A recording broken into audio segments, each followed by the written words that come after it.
Dad, no one would even notice if you died. The words echoed in my ears as my hand froze around the coffee mug. That sentence, coming from behind the kitchen door, gripped my heart like an icy claw. Are you seriously saying this? Sarah's voice was irritated and impatient. How much longer is this man going to live? He's 78 years old, has diabetes, and his heart isn't good either. Natural selection at this point. My son David's laughter shook the walls. You're ruthless, honey, but you're right. Dad has been ruining our lives for years, constant doctor bills, medication costs. It never ends. I kept holding the mug in my hands, but I couldn't control the trembling. Was this my son? The one... I worked 2 jobs for 10 years to put through college, the one I married off. No, but I'm being serious. Sarah's voice had hardened even more. This house is rightfully ours. When your dad dies, we can sell this place and move to that beautiful, gated community in Florida. We deserve to live by the ocean now. My house. The home that my wife Margaret and I had slowly paid off over 40 years, that we had put our sweat into every corner of. Now they were planning its sale while waiting for my death. What do you think I should have done in this situation? Should I have revealed myself or continued listening quietly? What about the neighbors who sometimes visit? David's voice held no concern, only practical worries.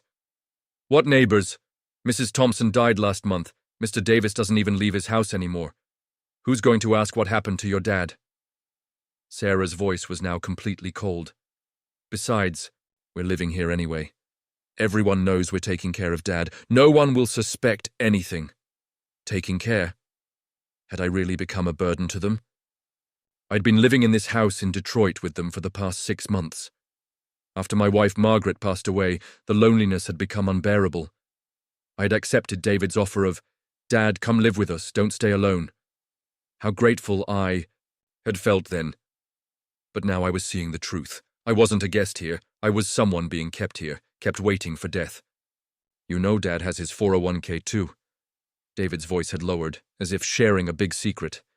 Social Security payments have been accumulating for 30 years.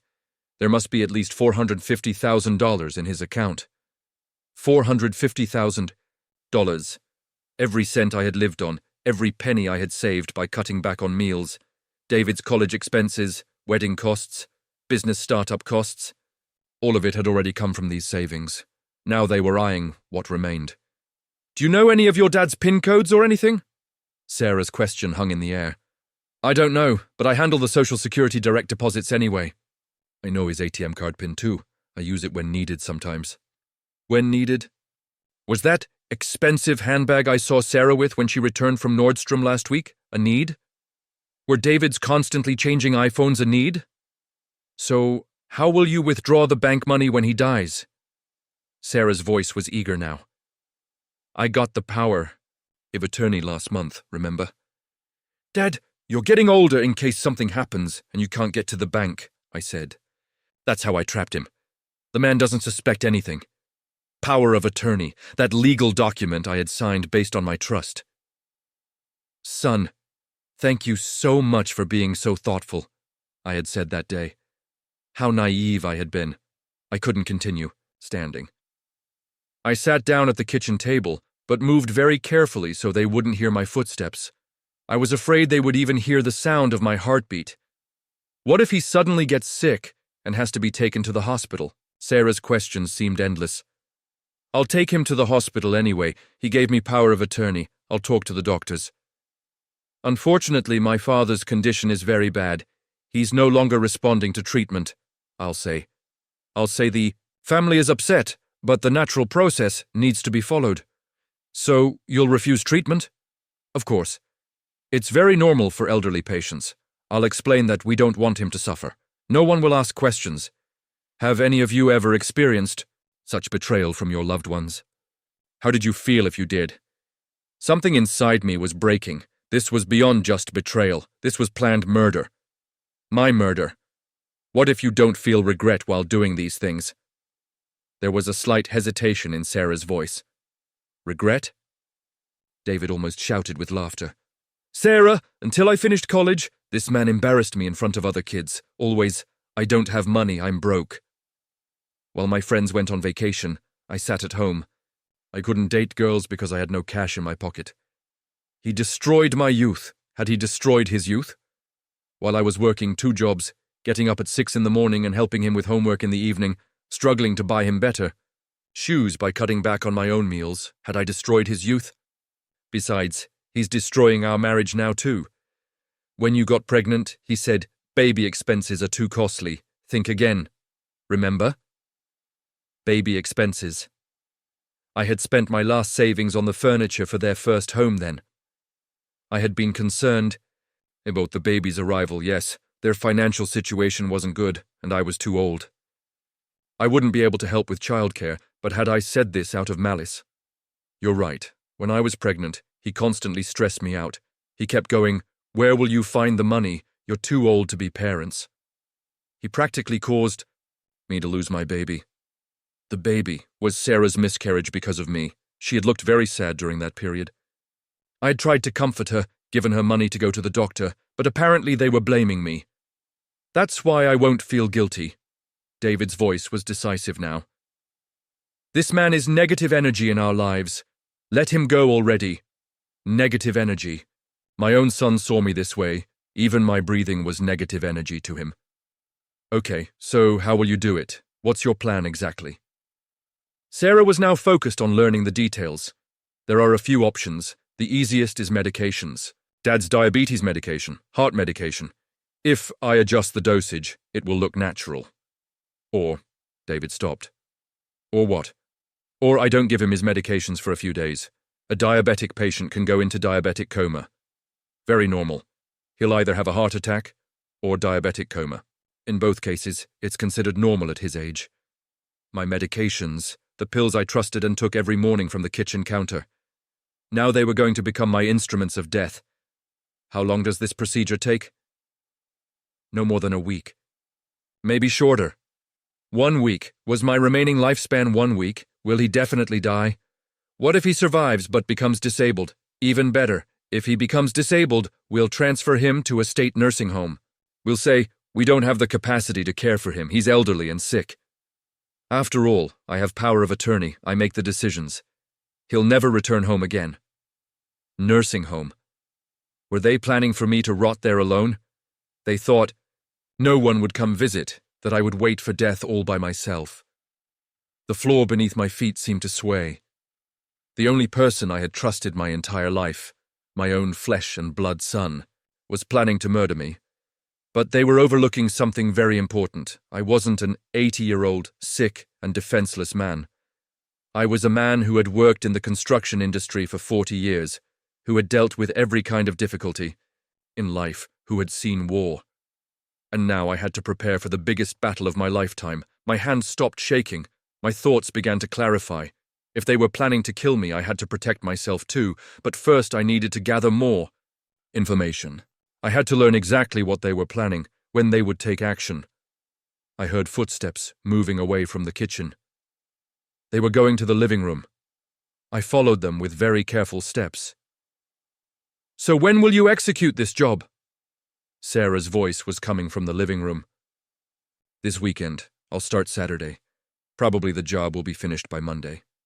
Saturday. Today was Wednesday. I had 3 days. Will the neighbors suspect? No. Dad hasn't been going outside much recently anyway. We'll say he got sick, then say he died while we were taking him to the doctor. Very normal. I thought about my neighbors. Indeed, I hadn't been going out much for the past 6 months. I was trying not to be a burden to David and Sarah, staying quietly at home as much as possible. They would use this situation in their favor too. What if the police open an investigation? Why would they open one? Natural death of an elderly man. Autopsy probably won't be performed either, normal for his age. Autopsy. They weren't even scared of my corpse being examined after they killed me. They were that confident in their plans. Suddenly I heard footsteps approaching. I quickly returned to the kitchen and acted as if I had just woken up. Dad, did you wake up? David was trying to make his voice sound affectionate. Yes, son. I was taking a little nap. I made sure there was no indication of suspicion in my voice. Did you drink your coffee? Do you need anything? Sarah was also displaying her fake concern. Thanks, kids, I'm fine. I just want to rest a bit. Sure, Dad, you rest. We're going shopping for a bit. Call if you need anything. Shopping. They would probably discuss the details of their plans outside. Okay, son. You two enjoy yourselves. After they left the house, I stood up with an energy I hadn't felt in a long time. I was no longer the victim. I was the hunter. The first thing I would do was review the entire situation in the house. Where were the medications? What documents did they have access to? What was my situation at the bank? But first, I had to create a plan to survive. And then I had to teach them how difficult it was to deceive an elderly man. Do you think I should take action before them? Or should I wait to learn their plans in more detail? I was preparing to give them a lesson they would never forget, but first, I had to stay alive. This was just the beginning. What do you think will happen in this story? How will the elderly man protect himself? And are there other secrets behind this betrayal? Write your predictions in the comments. You'll find the answers to these questions in the next episode. Don't forget to like the video and subscribe to the channel. The Ottoman's war plan. The silence in the house felt different now, not peaceful but heavy with secrets and lies. I sat in my recliner, staring at the family photos on the mantel. Pictures of David's graduation, his wedding, moments when I thought we were a real family. How wrong I had been. My hands weren't shaking anymore. For the first time in months, my mind was crystal clear. 40 years of running construction sites had taught me one thing. When someone tries to destroy you, you either fight back or you die. I wasn't ready to die. Not like this. First, I needed to understand exactly what I was dealing with. I walked slowly through the house, my footsteps deliberate and quiet. This wasn't just my home anymore. It was a battlefield, and I needed to know the terrain in the kitchen. I opened the cabinet where I kept my medications. 7 different bottles lined up like soldiers: heart medication, diabetes pills, blood pressure medication, cholesterol pills. Each bottle had been my lifeline for years. Now, they would become David's weapons against me. I picked up each bottle, studying the labels. Metformin for diabetes. If he stopped giving me this, my blood sugar would spike dangerously. Lisinopril for blood pressure. Without this, I could have a stroke. Atorvastatin, metoprolol. Each one critical, each one potentially lethal if withheld. But here's what David didn't know. I had been managing my own medications for 78 years. I knew every pill, every dosage, every timing. More importantly, I had backups. You see, when you live alone for 3 years after losing your wife, you become paranoid about running out of essential medications. I had hidden emergency supplies throughout the house, bottles that David and Sarah had never seen, never inventoried.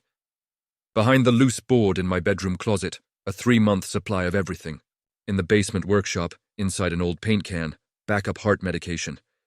Even in the garage, tucked inside my toolbox, more diabetes pills. David thought he controlled my lifeline. He was wrong. Next, I needed to understand their timeline. Saturday was 3 days away. They planned to start then, finish by Monday. That gave me time, but not much. I went to my desk in the den, the desk where I had signed that power of attorney like a fool. The document was still there, filed neatly in David's handwriting. I read through it carefully, looking for loopholes, weaknesses, anything I could use. The power of attorney was comprehensive. David had rights to my bank accounts, medical decisions, property management, but it wasn't absolute. It required my incapacitation or death to be fully activated. As long as I remained mentally competent and physically capable, I still had rights, and I was about to become very capable indeed. My phone was on the desk, the old landline that David thought I barely knew how to use. These young people always underestimate us elderly folks with technology. I had been using phones since before they were born. I dialed a number I knew by heart. Law offices of Patterson and Associates. This is Robert Thompson. I need to speak with Attorney Patterson. It's urgent. Mr. Thompson, Mr. Patterson is in court today. Can I schedule an appointment for next week? Young lady, In 3 days, I might be dead. If Mr. Patterson wants to keep his biggest client, he'll call me back within the hour. The urgency in my voice must have convinced her. I'll get him the message immediately, sir. While I waited, I went to my bedroom and did something I hadn't done in months. I exercised. Push-ups against the wall, stretching, walking in place. My body ached, but my muscles remembered their strength. I wasn't the frail old man David thought I was. At 78, I had survived Korea, built a construction company from nothing, raised a family, and buried a wife. Some punk kid and his greedy wife weren't going to be my downfall. The phone rang exactly 47 minutes later. "Robert, what's this about you dying? Are you ill?" Attorney Patterson had handled my legal affairs for 15 years. He was sharp, discreet, and expensive, exactly what I needed. "Jim, I need you to listen very carefully. I'm about to tell you something that will sound insane, but every word is true." I told him everything. The overheard conversation, the murder plan, the power of attorney manipulation. Jim listened without interruption, a sign of a good lawyer. When I finished, there was silence. "Robert, these are very serious accusations. Do you have any proof?" "Not yet, but I will." "What do you need from me?"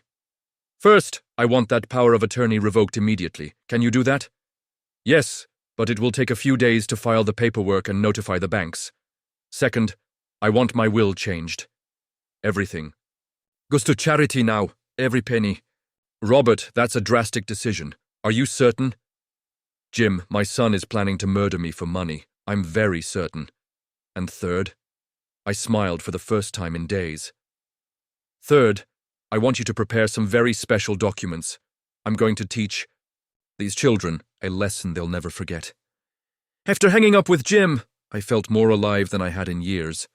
But the hardest part was still ahead. I had to survive until Saturday while pretending nothing had changed. David and Sarah returned from their shopping trip around 6 p.m., loaded with bags from expensive stores.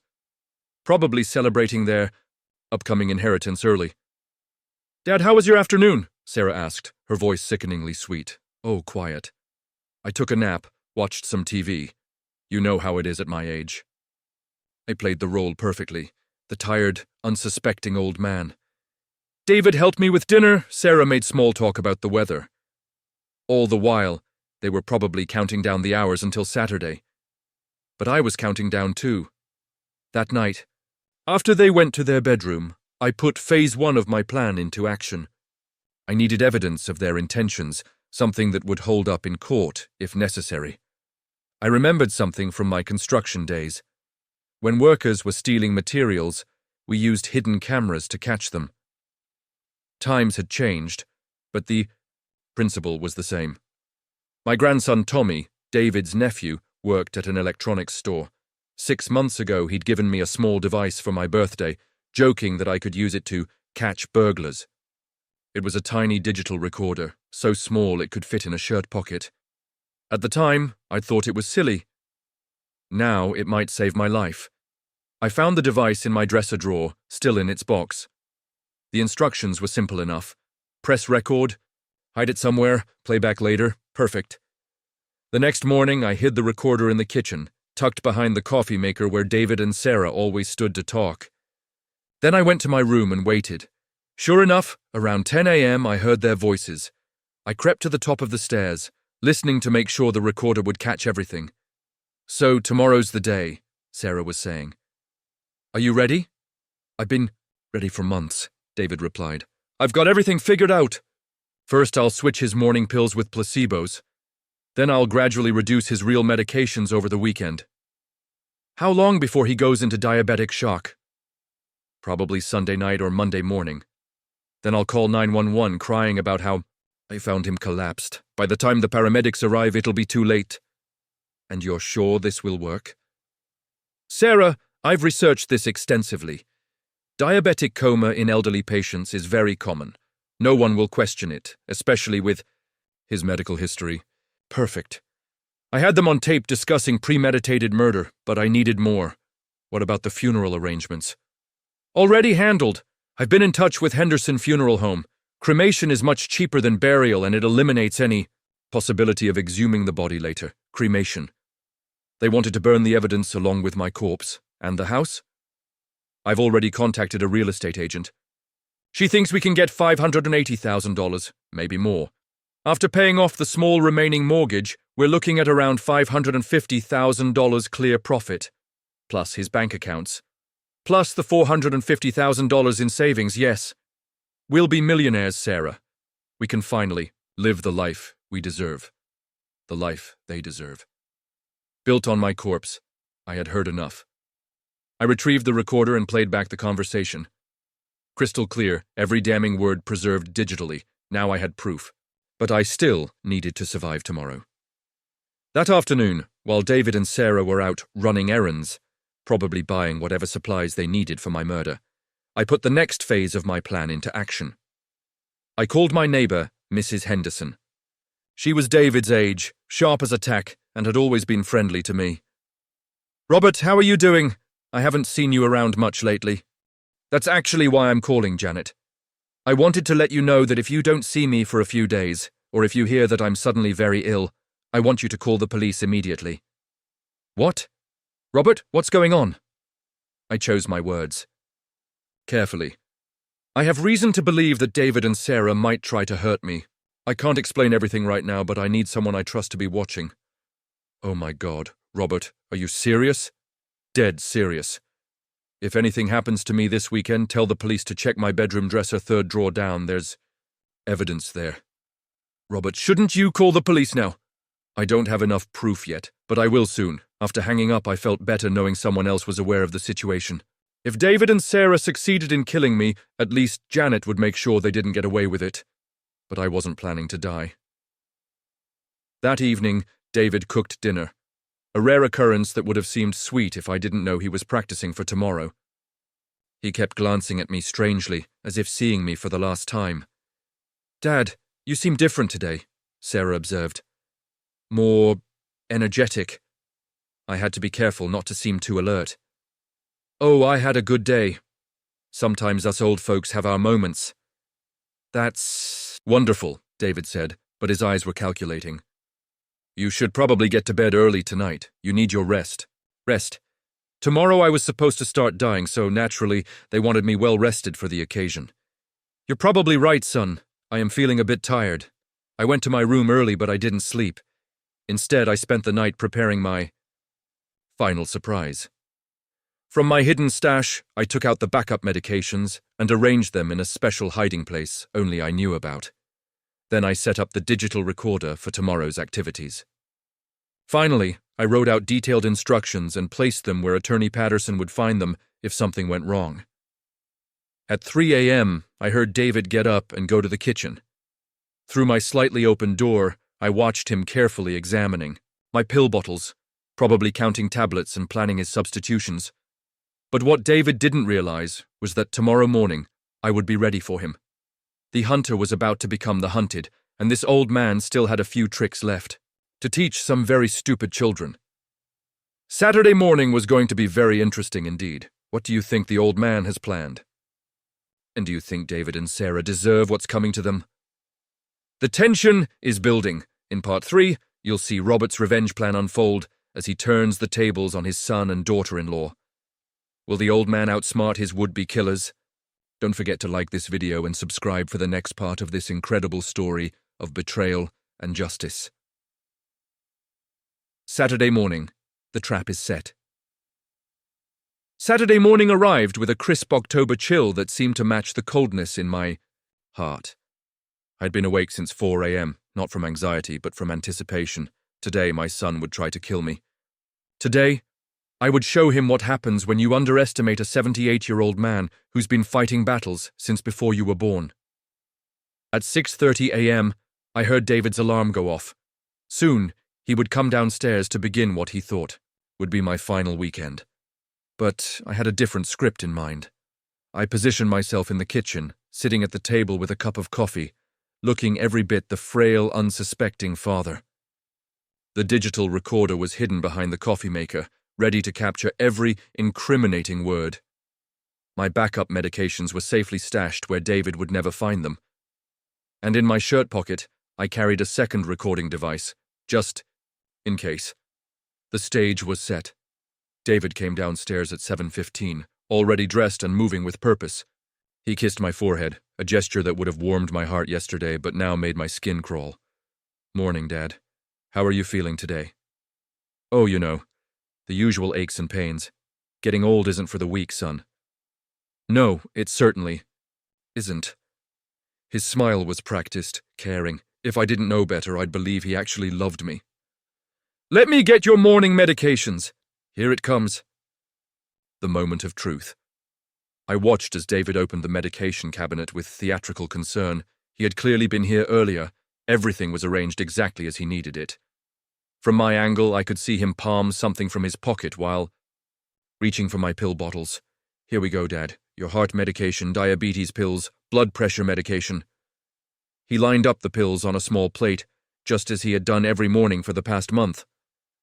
Except today. Some of those pills weren't mine. I picked up each pill, examining them as I always did. To David, it must have looked like the careful routine of an elderly man. In reality, I was cataloguing exactly which medications he had replaced, with placebos. The heart medication looked right, but felt different, slightly lighter weight. The diabetes pills were a shade off in color. Amateur work, really. David had probably ordered look-alike pills online, thinking I wouldn't notice. "Thank you, son. You take such good care of me." I dry-swallowed each pill, making sure David watched. Me consume what he believed was the beginning of my death. What he didn't know was that I had taken my real medications an hour earlier, safely hidden in my room. "Dad, I was thinking we should have a quiet weekend. Maybe you should rest more than usual." "Sarah and I will take care of everything. Rest more than usual. Give the fake medications time to work their deadly magic." "That sounds wonderful, David. I have been feeling a bit more tired lately. That's completely normal at your age. Why don't you go sit in your recliner? I'll bring you some breakfast." I shuffled to the living room, playing the role of the obedient, failing father. But my mind was sharp, calculating every move. Phase 1 was complete. I had the evidence of David administering fake medications. Now for Phase 2, around 10 a.m., Sarah came downstairs. She immediately went to David in the kitchen, and I could hear their hushed conversation from my chair. "How did it go?" Sarah whispered. "Perfect. He took everything without question.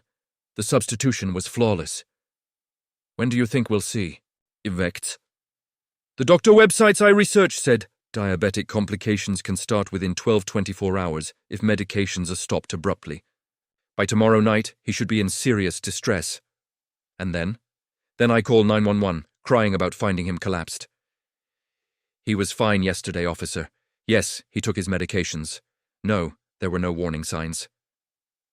"By Monday, we'll be planning a funeral." I had to admire their thoroughness, even as it disgusted me. But they were making one crucial mistake.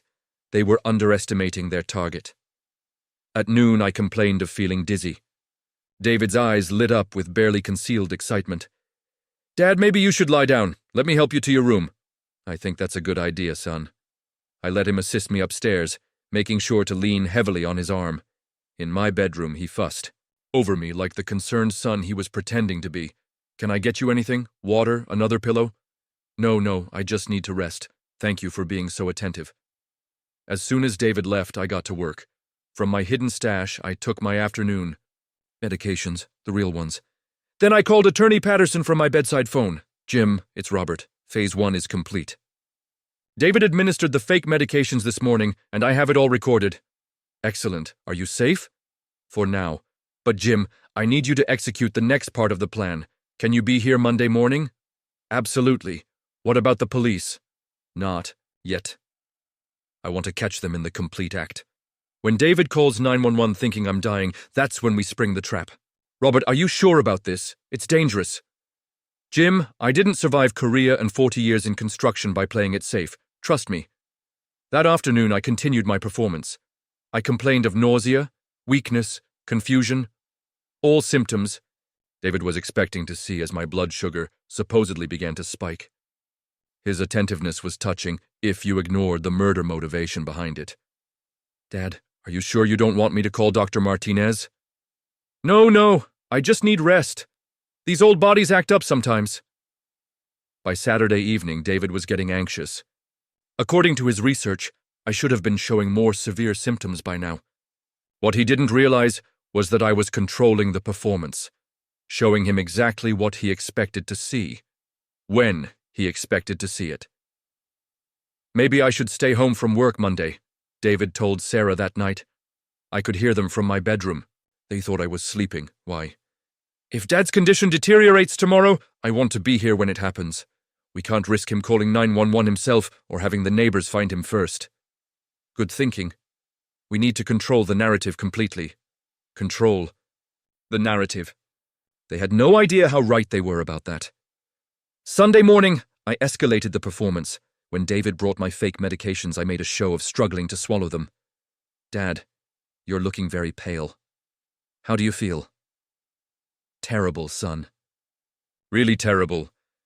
Everything feels strange. David's pulse was quickening. I could see it in his neck. This was it. This was what he had been waiting for. Maybe I should call the doctor. No. No doctors. I just want to rest. Perfect. The devoted son respecting his dying father's wishes, making sure there would be no medical intervention until it was too late. But what David didn't know was that I had spent Sunday morning preparing my final surprise. While he thought I was resting upstairs, I had actually been quite busy. I called my neighbor Janet from my bedroom phone. Robert, how are you holding up? Janet, I need you to do something very important. Tomorrow morning, around 9 a.m., I want you to call 911 and report a domestic disturbance at my house. What kind of disturbance? Tell them you heard shouting, that you're concerned about the elderly man who lives here. Make sure they send officers to check on me. Robert, what exactly are you planning? Justice, Janet. Pure justice. I also called Dr. Martinez's office and left a message on their emergency line. Dr. Martinez, this is Robert Thompson. If anyone calls tomorrow, claiming I've had a diabetic emergency, I want you to know that I have been taking my medications properly. I suspect foul play and request a full blood panel and investigation. Finally, I called Attorney Patterson one more time. Jim, tomorrow morning at 8 a.m., I want you to call David and tell him you need to see me immediately about updating my will. Tell him it's urgent, that I specifically requested the meeting. What's the purpose? I want witnesses present when David tries to murder me. I want everything documented with multiple parties involved. By Sunday evening, all the pieces were in place. David was hovering over me constantly, checking my pulse, monitoring my breathing. He was so focused on my supposed deterioration that he never noticed my subtle preparations. Dad, I think maybe we should consider calling an ambulance. No. Please, I just want to be comfortable at home. Okay, but if you get worse during the night, I'm calling 911 regardless of what you say. You do whatever you think is best, son. What a dutiful son, so concerned about his father's welfare. That night, I lay in bed listening to David and Sarah whispering in their room. They were making final preparations, discussing how to act shocked, how to answer the paramedics' questions, even what to wear to look appropriately grief-stricken. They had thought of everything, except they hadn't thought about the fact that their target was smarter than they were, more experienced than they were, and absolutely furious at their betrayal. Monday morning was going to be quite a show. At 3 a.m. I got up and made my final preparations. I arranged the evidence in my room, exactly where the police would find it. I set up the recording devices in strategic locations. I even wrote out a detailed confession of what David and Sarah had tried to do, just in case something went wrong. Then I took a long shower, shaved carefully, and put on my best suit. If this was going to be my final performance, I wanted to look the part. At 6 a.m., I heard David's alarm.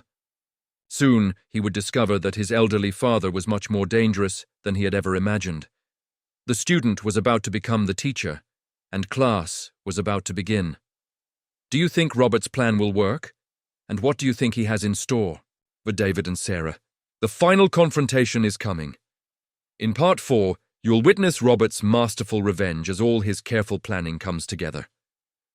Will justice finally be served? Like and subscribe to see how this elderly man outsmarts his would-be killers. Monday morning. The trap springs.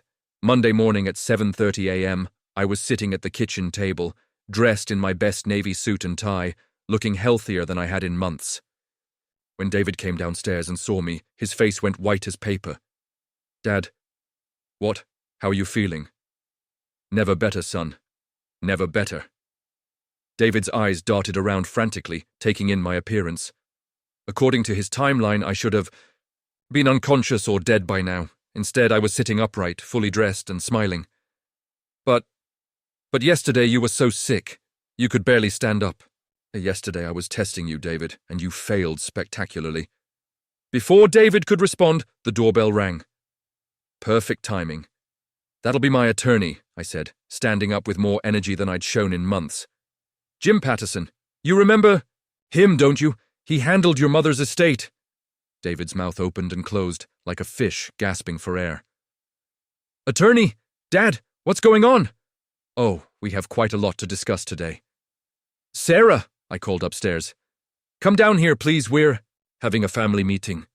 I walked to the front door and opened it to find Jim Patterson standing there, with a briefcase and a grim expression. Good morning, Robert. Are you ready for this? More than ready. Jim entered, and behind him came two more people that made David's face go even paler. Detective Maria Santos from the Detroit Police Department and Dr. Martinez, my actual physician.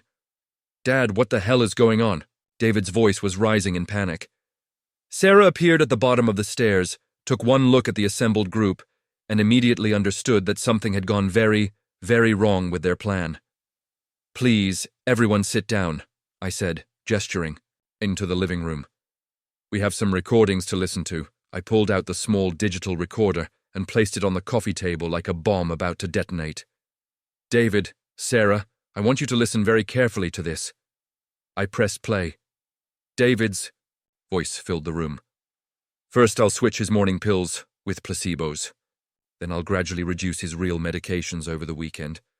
Probably Sunday night or Monday morning, he'll go into diabetic shock. Then I'll call 911, crying about how I found him collapsed. Sarah's voice followed. And you're sure this will work? I've researched this extensively. Diabetic coma in elderly patients is very common. No one will question it.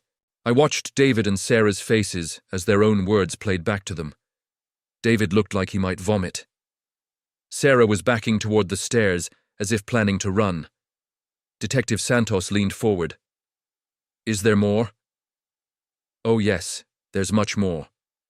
The recording continued with their discussion about cremation, selling my house, splitting my bank accounts, and David's resentment about his childhood.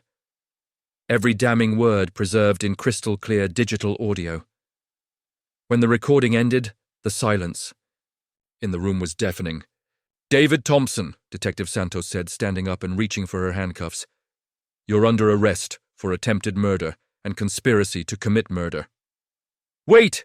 David jumped up, his voice breaking. This is insane! Dad, you can't be serious! I'm your son. You stopped being my son the moment you decided to kill me for money. Dr. Martinez opened his medical bag. Robert, I'd like to run some blood tests to document that you've been taking your medications properly, just as you suspected. Of course, Doctor. I've been taking my real medications from my backup supply. David's placebos are upstairs in my room, along with everything else the police will need for evidence. Sarah finally found her voice. This is entrapment. You tricked us. I looked at her with the coldest stare I could manage. I tricked you. Sarah, I simply gave you enough rope, to hang yourselves. You made the choice to try to murder me. I just made sure there would be consequences. Attorney Patterson opened his briefcase. Robert, should we proceed with reading the new will? What new will? David asked, panic rising in his voice. Sith, one I had Jim prepare on Friday. You see, David, when I discovered you were planning to kill me for my money, I decided you shouldn't get a penny of it. I pulled out the legal documents. My entire estate, the house, the bank accounts, the investments, everything, now goes to the American Cancer Society in memory of your mother. You and Sarah will receive exactly $1 each, for reasons they will understand. David's legs gave out, and he collapsed into his chair. "You can't do this! I'm your only child! That money should come to me!" That money was supposed to support me in my old age, while my loving family took care of me. Instead, my family decided to murder me for it. So neither of us gets it. Sarah was crying now, mascara streaming down her face. "We never meant to actually hurt you! We were just desperate!" "Desperate?" My voice rose for the first time. "I gave you free housing for 6 months. I paid for your groceries, your utilities, your car insurance. I supported you when David couldn't keep a job.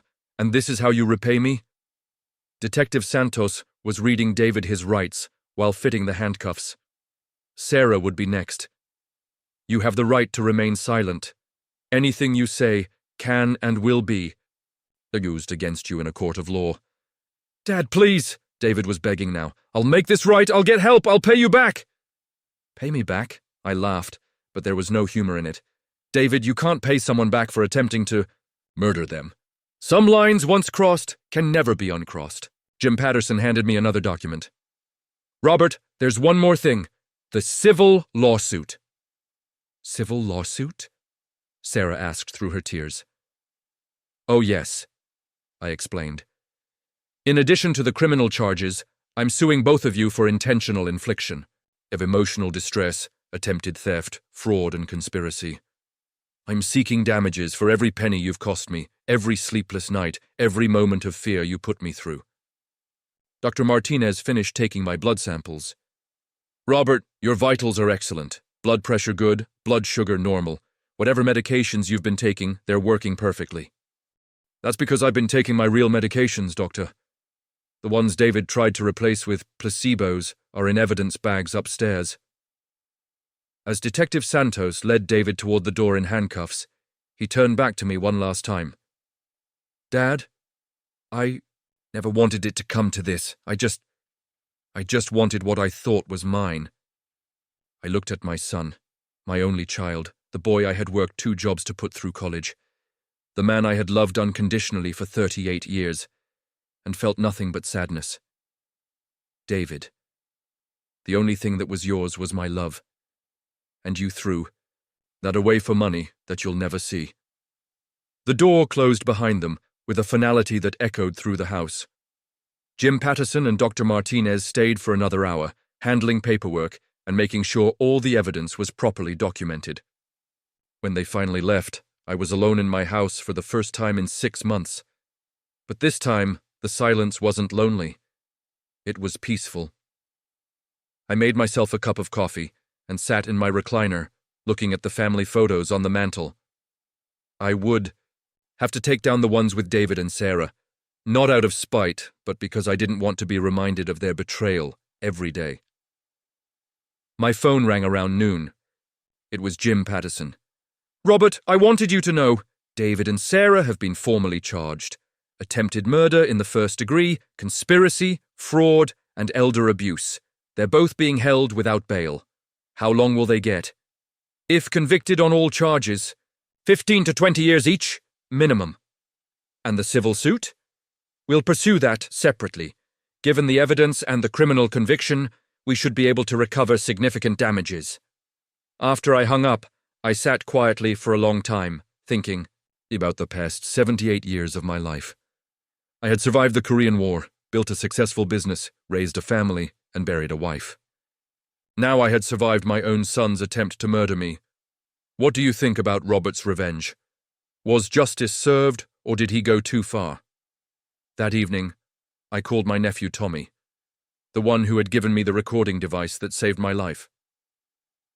"Uncle, Robert, I heard about David and Sarah on the news. Are you okay?"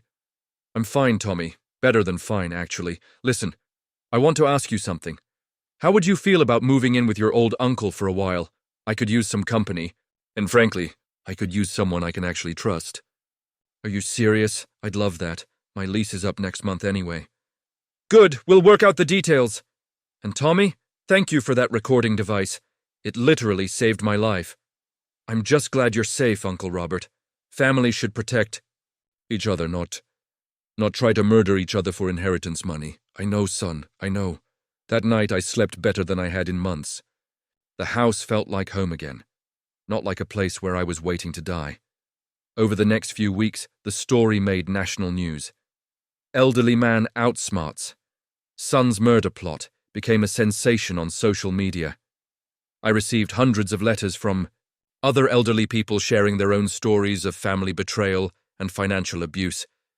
I realized that what happened to me wasn't unique. It was an epidemic. Adult children viewing their elderly parents as obstacles to inheritance rather than people deserving of love and respect. So, I decided to do something about it. With Attorney Patterson's help, I established the Thompson Foundation for Elder Protection, using a portion of my estate to help other elderly people who were being abused or exploited by their families. 6 months after David and Sarah's arrest, Tommy had moved in, and the house felt alive again. He was everything David wasn't. Honest, caring, grateful for help rather than entitled to it. The civil lawsuit was settled for $500,000, money that David and Sarah would be paying me from prison jobs for the rest of their lives. They're criminal. Trial was scheduled for next spring. Jim Patterson was confident of conviction on all charges, but you know what surprised me most? I wasn't angry anymore. I was sad for David and Sarah. Sad that they had chosen greed over love. Sad that they had destroyed their own lives for money they would never get to enjoy. But I wasn't angry. I had won. Justice had been served. And I was finally free to live, the rest of my life surrounded by people who actually cared about me. Sometimes the best revenge isn't destroying your enemies. It's simply living well despite their attempts to destroy you. As I write this, I'm 83 years old. Tommy and I run the foundation together. We've helped over 200 elderly people escape abusive situations or recover stolen money. David and Sarah are serving their sentences in separate prisons. I haven't spoken to them since the day they were arrested, and I don't plan to. Some bridges, once burned, should stay burned. But I'm not bitter. I'm grateful. Grateful to have discovered the truth before it was too late. Grateful to have had the strength to fight back. And grateful to have learned that family isn't always about blood. Sometimes it's about the people who choose to love you without conditions. That's the real lesson here. Love freely, but trust carefully. And never underestimate an old man who has nothing left to lose. What an incredible story of survival and justice. Did Robert do the right thing? Share your thoughts in the comments below. If you enjoyed this story of elder justice, please like this video and subscribe to our channel for more amazing tales of people who refuse to be victims. And remember, respect your elders. You never know what they're capable of.